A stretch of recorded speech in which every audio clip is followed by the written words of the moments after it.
So there's a difference between good stress and obviously overwhelm, anxiety. Those are things we probably want to curb, but there's an invitation to invite good stress. So are we actually right now complacent where we're at, or are we actually growing ourselves in some way? When we invite ourselves to these moments of inviting good stress, an emotional aspect of this is maybe sharing how we're actually feeling instead of denying those feelings.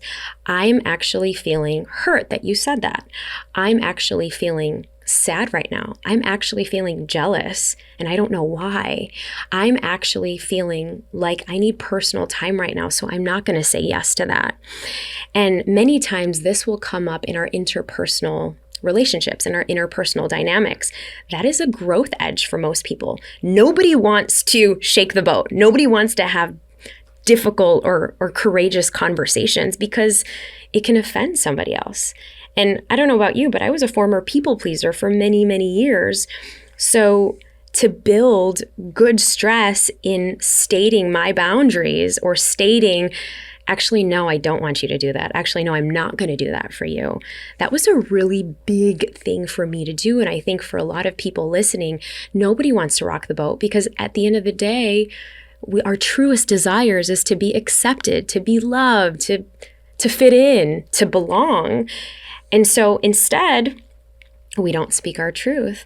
Yet, if we can invite some of this good stress to expose ourselves, to create a current environment that's really supportive of who we are becoming, that is actually key steps to building unshakable resiliency. How does good stress translate to resilience? Oh, I'm so glad you asked this question. So if we're inviting more and more incremental changes of good stress, well, we're actually building our resiliency. We are building our strength in that way. We are building our agility to grow.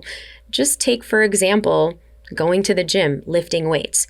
You talk about, health and longevity a lot. And so, well, let's take that for example. When we first go to the gym and we're building our muscles, we're building our biceps, in the beginning, we are not going to like it. We're going to be sore.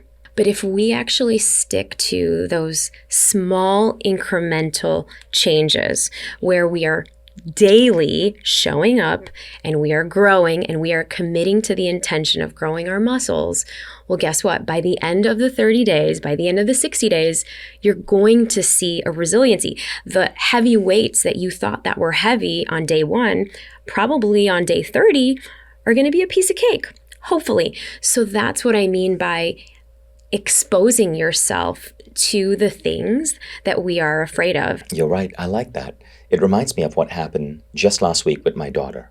So I was with my 9-year-old daughter, Eve, at Universal Studios in Singapore. And there's a really scary roller coaster there. Now, I have a slight fear of heights, so I do not do scary roller coasters. But my son, who's 15, wanted to do it because he's a brave kid. And I said, I'm just going to sit back. I'm not going to do this. And my daughter said, Dad, I'm going to do this. I'm like, Eve, are you sure? It's super scary. She goes, yeah, but after I do this, nothing else in the park is going to make me scared. And I thought, wow, this girl is really, really, really wise. And then she held my hand and said, would you come with me? And now I can't turn to my daughter and go, no, your dad's a chicken. You have to do this by yourself. So I had to ride the roller coaster with her.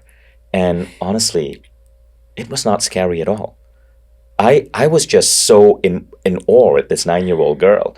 But precisely what she said, if I do this, nothing else here in this park is going to scare me. Mm-hmm. And that reminds me of what you're talking about.